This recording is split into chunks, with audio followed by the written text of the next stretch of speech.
I shared with you some few things. So today as well, I'll be sharing with you what I have with you for today. So, like I said, pay attention to everything that pay attention to everything I'm going to be sharing with you. Pay attention to everything. So, I'll talk about Biorisk and we'll take some other things in progression of today's class. Biorisk involves the management of biological agents, including radioactive and dangerous materials, to prevent accidental release and protect laboratory personnel.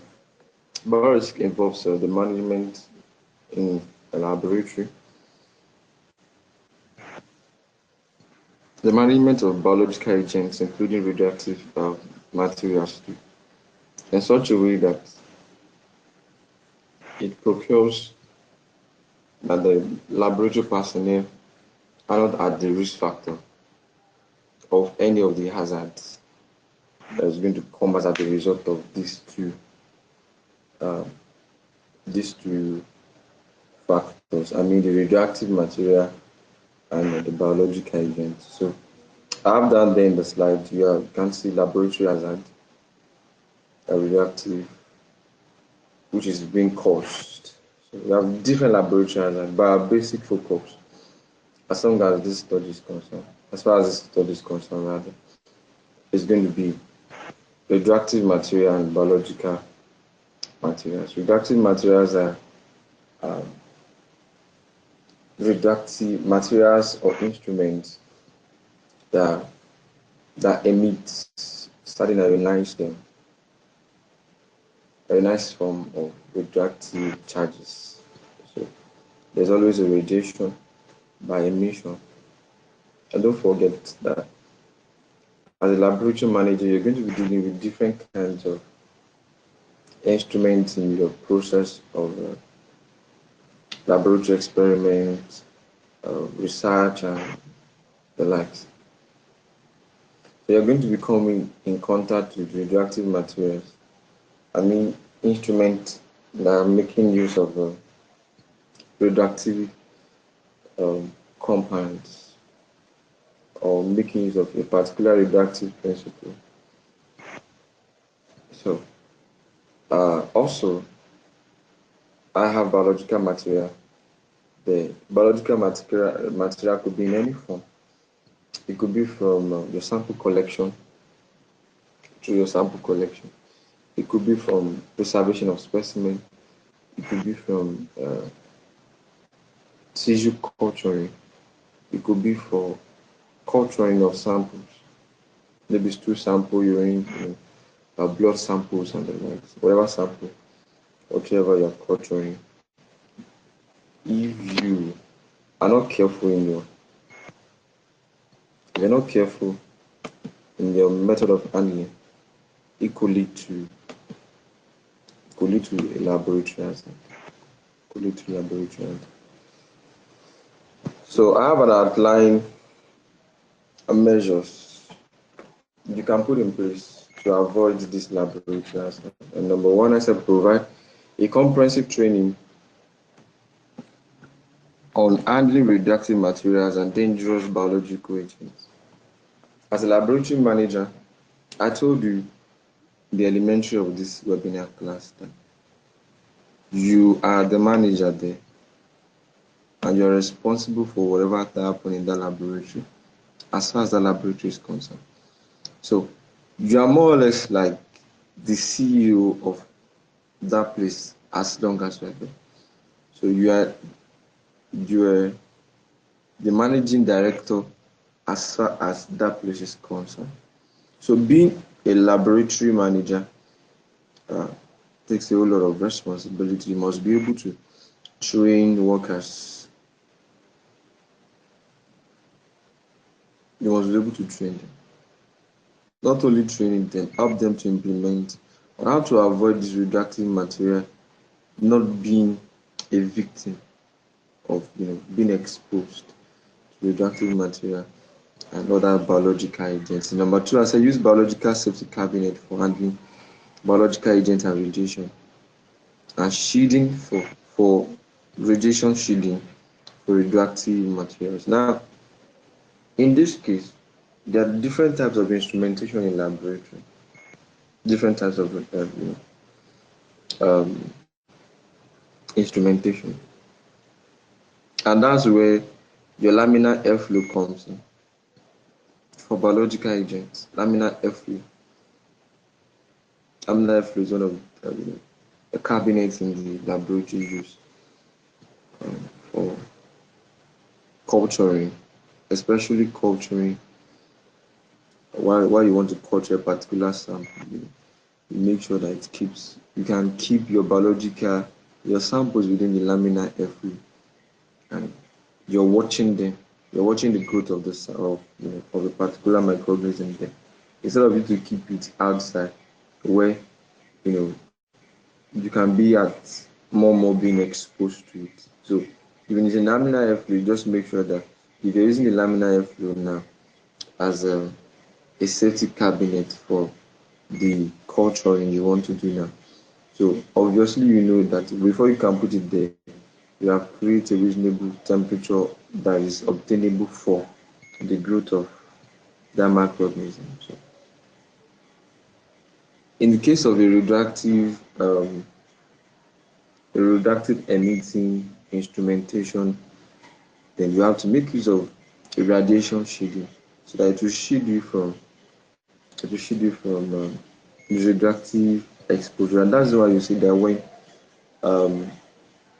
some of these our friends that are in a radioactive laboratory, that's why you see that they will wear certain jackets or they wear certain clothes that makes up of lead, so to shield them away from the radiation that happens within um, an X-ray room while they are working. So number three, I said mandate the use of appropriate personal protective equipment, which includes using gloves, lab coats, and safety goggles. You really need to make sure it must be mandated appropriately. So there's no excuse for any staff or for anyone in this field as a personnel to feel like, okay, I can't use glove, I'm not comfortable with glove, I'm not comfortable with lab coat, I'm not comfortable with safety goggles when there's a need for it. So all this wares need to be in place and be used appropriately. There's tendency that is being used and is not being used appropriately. So the enforcement must be there that it is being used appropriately. Don't look at it as a mandate the use of appropriate personal protective equipment, including gloves, lab coat, and safety goggles.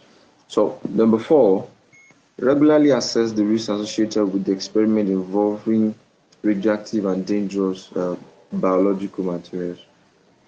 Now, what I mean by that is, if you're performing a particular experiment, there are precautions measures that surround it. If you're taking, let's say, you want to culture E. coli now, or you want to culture staphylococcus now, there are precaution measures that guides you in your culturing process. You don't just culture. The way you're going to culture a bacteria is different from the way you're going to culture a virus. So every precaution are risk factors. A precaution is an exposure, is a doorway to risk factor.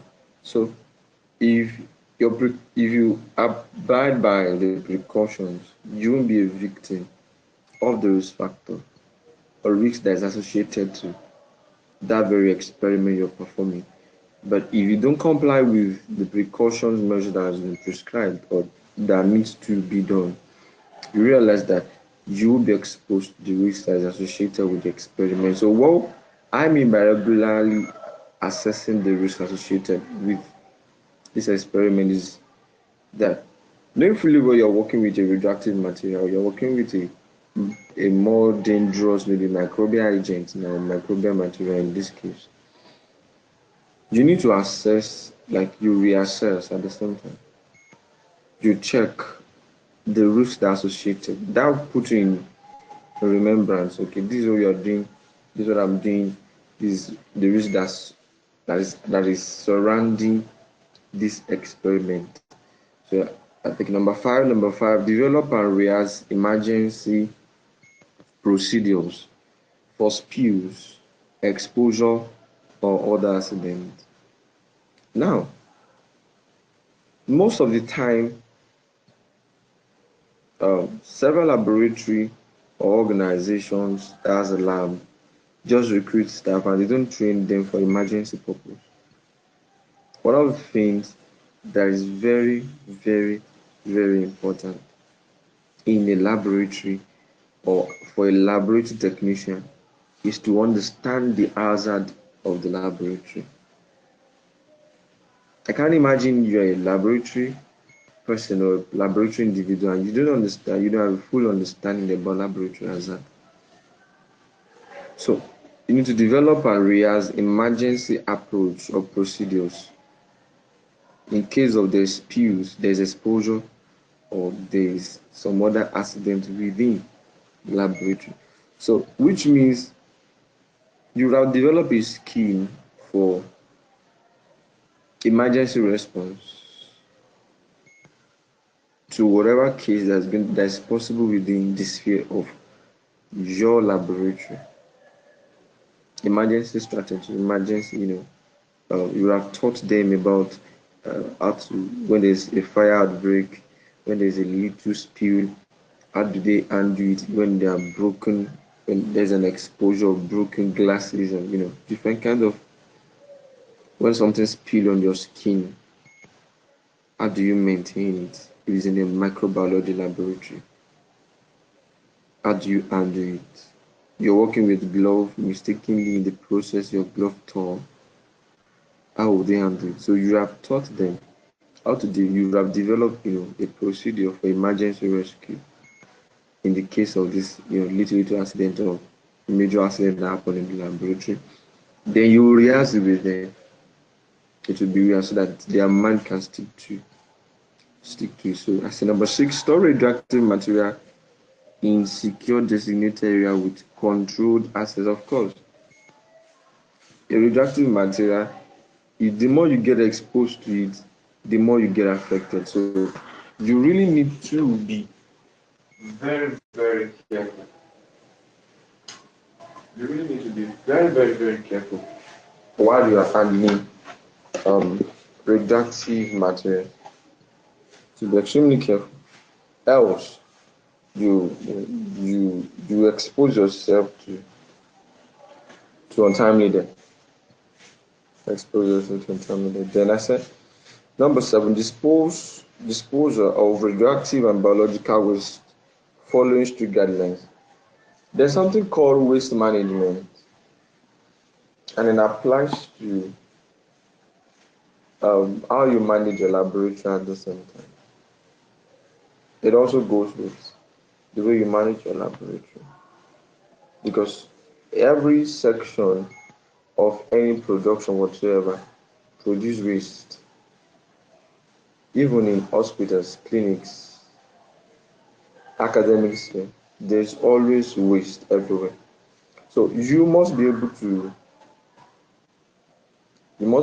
manage your method of waste disposal. And now don't forget we're dealing with 2 major materials. We're dealing with the radioactive material. We're dealing with the biological material. So if that's the case, so we're going to be having radioactive waste and we're going to be having biological waste. So both entities are different entities that both waste have their own procedure of waste disposal. Biological waste disposal is different from when you're disposing a biological waste. It's different from when you're disposing of radioactive waste. So when you're doing this, you must do it under a strict guideline that has been given to you, certified by international standard organization. And number 8, as I implement continuous mentoring for monitoring rather for radiation levels. There are some laboratories that have certain, you have to choose a particular wavelength of certain radiation that you want to use for a particular experiment. So when you are dealing with this, you must be able to regulate, and you monitor it in such a way that the radiation level that you're using does not go below and it does not go above the requirement. The number 9, I say adhere to local and international regulations covering and handling the radioactive and dangerous material. I just mentioned International Standard Organization just now. The number 10, conduct periodic safety audits and review to identify potential improvements and protocols and procedures. So you must continue to have a periodic safety audit. They must audit. There must be an audition. You must have a continuous or periodic audit of each of the departments that you have in your laboratory, especially when it comes to procedures. Now, don't forget that the procedures at which that is being used in different experiments, especially even right now, the procedures were different from about 50 years ago, 60, 70 years ago. The procedure for malaria test now, is different. There were days back then that you cannot get your malaria test the same day.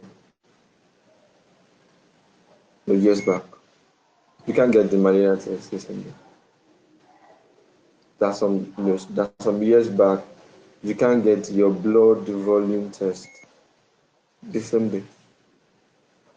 So your laboratory you must ensure as a laboratory manager that you ensure that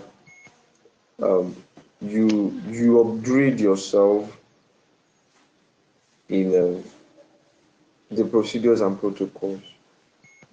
The more there's an advancement, you must be familiar with the advancement in your field. So once there's an increase or maybe there's a change in protocols or measures or procedures being used, so that your laboratory also can evolve with it.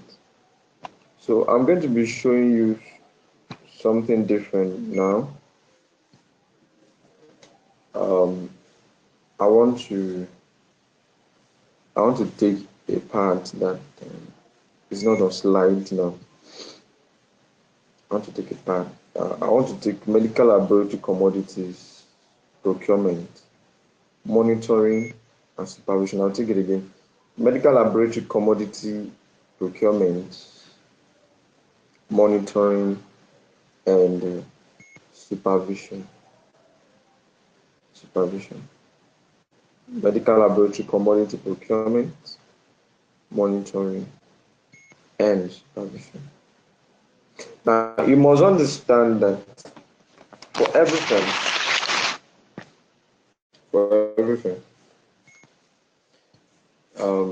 there is always something to purchase. Everything you want to think about, there's always something to purchase. There's something to purchase. So, in a laboratory too, we have a lot of things you have to procure. From procuring syringe, procuring procuring glass lights, procuring different kind of things, even down to cotton wool, yeah, down to methylated spray, tourniquet, um, different kind of things. Even the lab coat you're wearing need to be procured. So I'll be taking the procurement, I'll be taking the monitoring aspect, and I think I'll cap it up by the supervision. I'll cap it up by the supervision. Yeah, okay. All right, let me start with the procurement. So now, before you procure at all, as a laboratory manager, obviously you have a need. There's a need before procurement. So what you want to do is you want to satisfy a need that is um,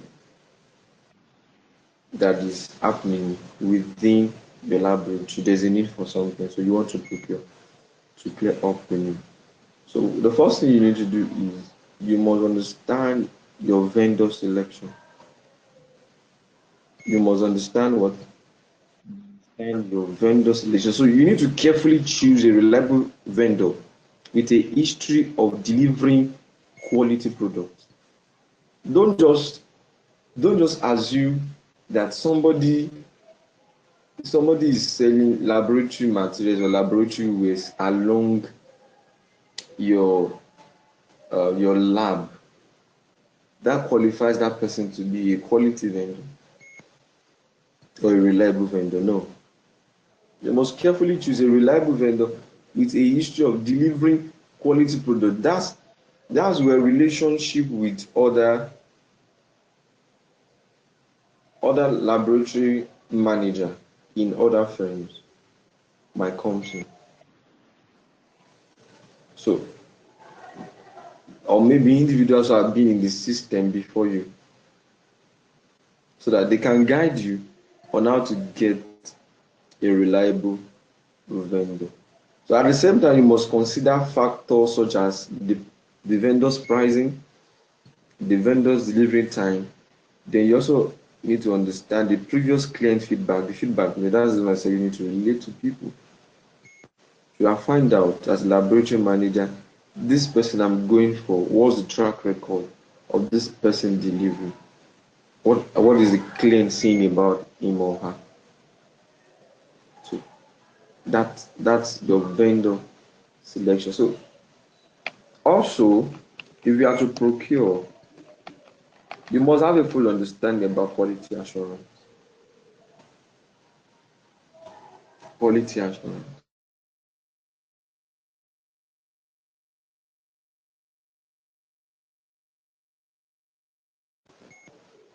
Quality assurance.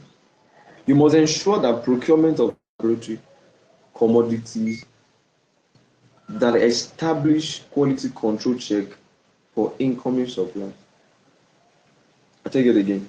You must ensure the procurement of certified and compliant laboratory commodities that establish quality control check for incoming supplies.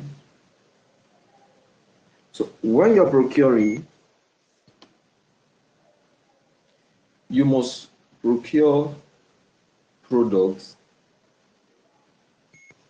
that you will establish quality control check on before you bring them into your store.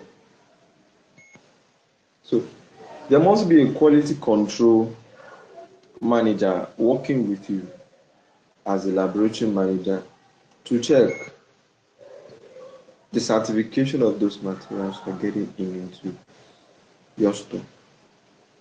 The certification, where they are coming from, the detail, the quality assurance personnel is going to do all that. The quality control manager is going to do that. So number 3 thing you need also to do while you're procuring is you must be able to manage the budget. As a laboratory manager, you must be able to manage what? The budget. must be able to manage budget.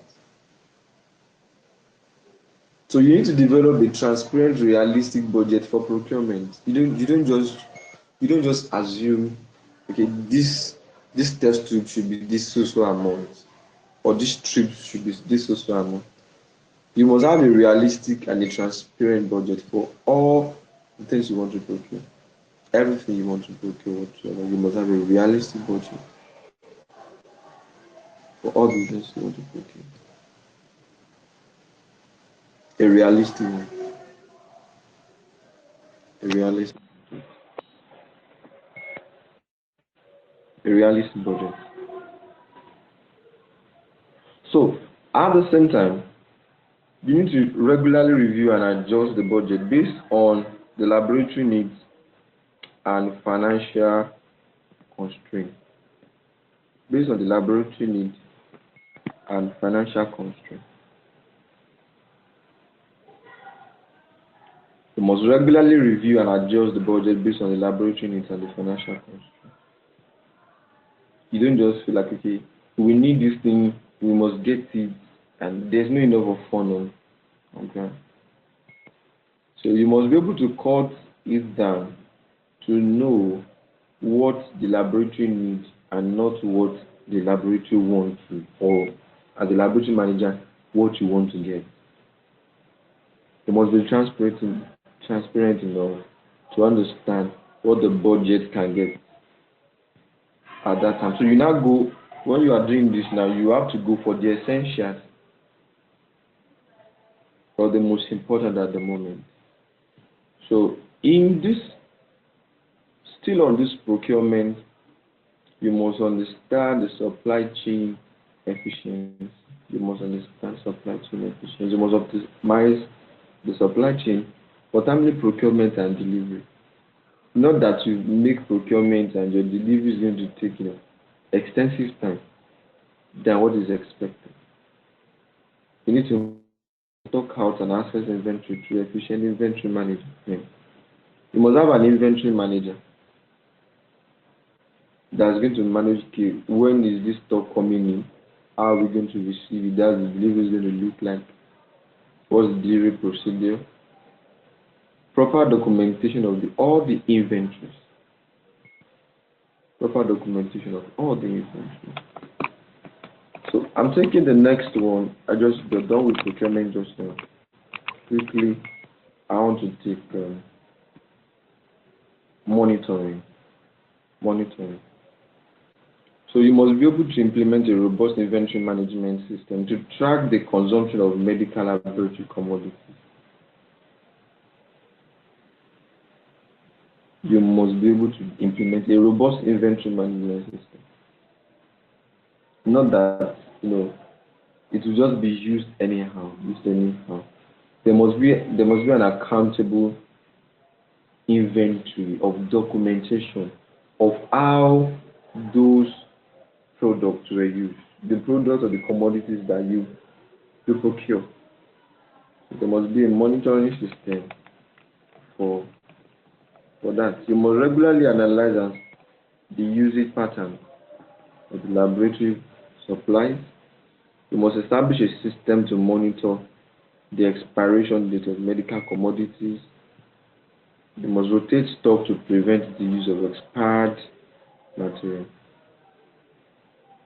Also, you must explore and implement technology solutions for real-time monitoring and data analysis. Also, I would suggest that you use software for inventory tracking and consumption analytics. You can use software. The use of software is going to really help you. The use of software for inventory tracking and consumption analytics. Then lastly, that's supervision.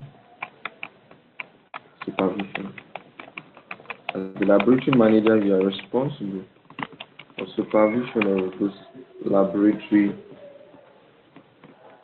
commodities that has been procured. Supervision.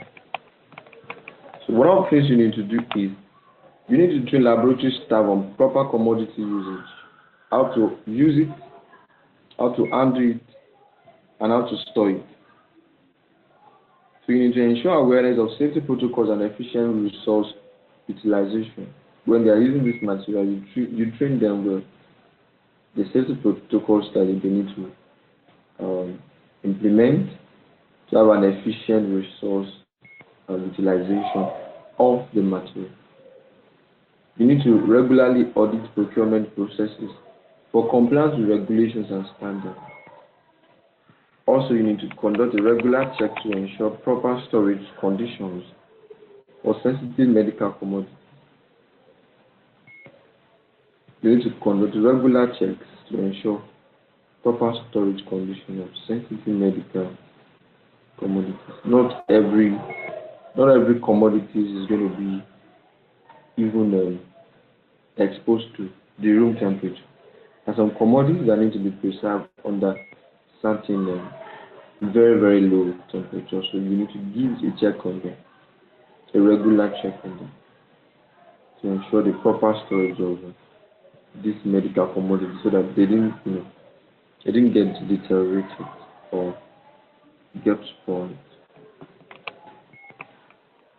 Also, you need to establish an effective communication channel between laboratory personnel and procurement teams. There shouldn't be issues within them. Else, at the end of the day, you want to procure and you might have even made payment and they will deliver on the wrong time or at the wrong time after you've already procured from another place.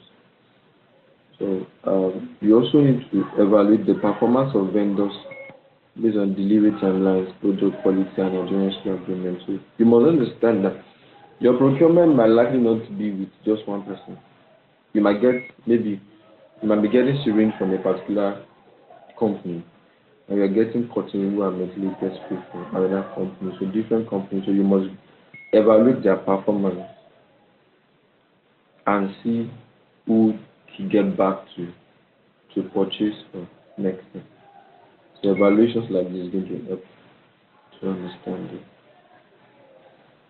who you are getting your supply from. Then I also want to say that you need to conduct periodic financial audits related to the medical laboratory commodities.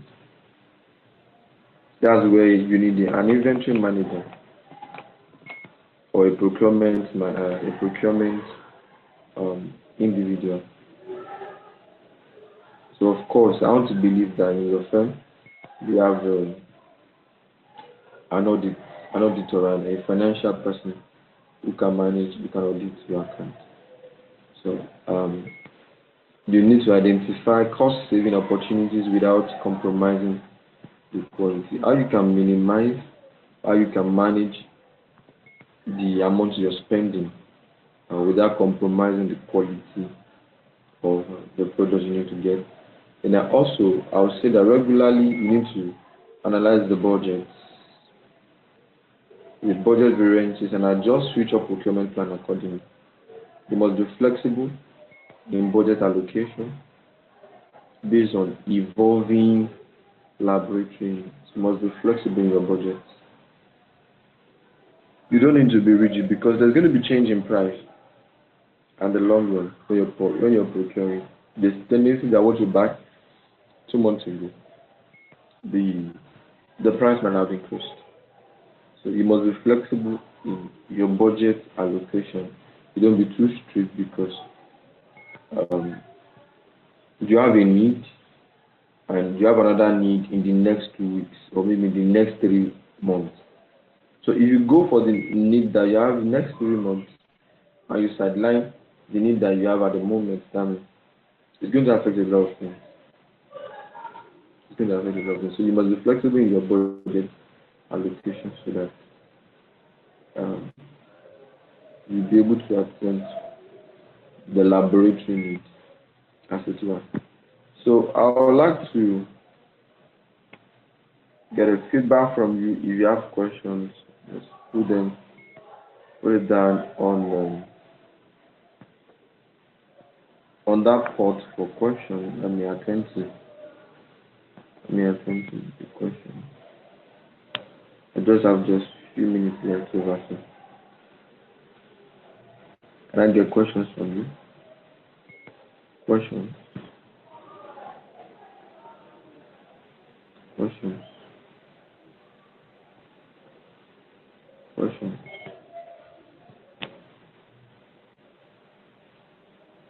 Okay.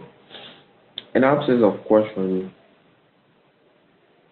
I'll round up by this that the effective procurement, the monitoring, the supervision practice are essential for maintaining a well-functioning medical laboratory.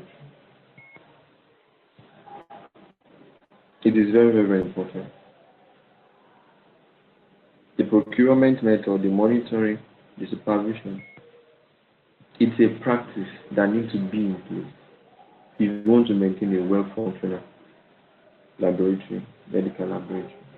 So we must ensure a constant supply of quality commodities and optimizing resource utilization, so that you don't use your budget to go and get what you don't need. So these are a few things I want to share with you today. I wish you a wonderful day ahead. Do enjoy the rest of the day. Thank you.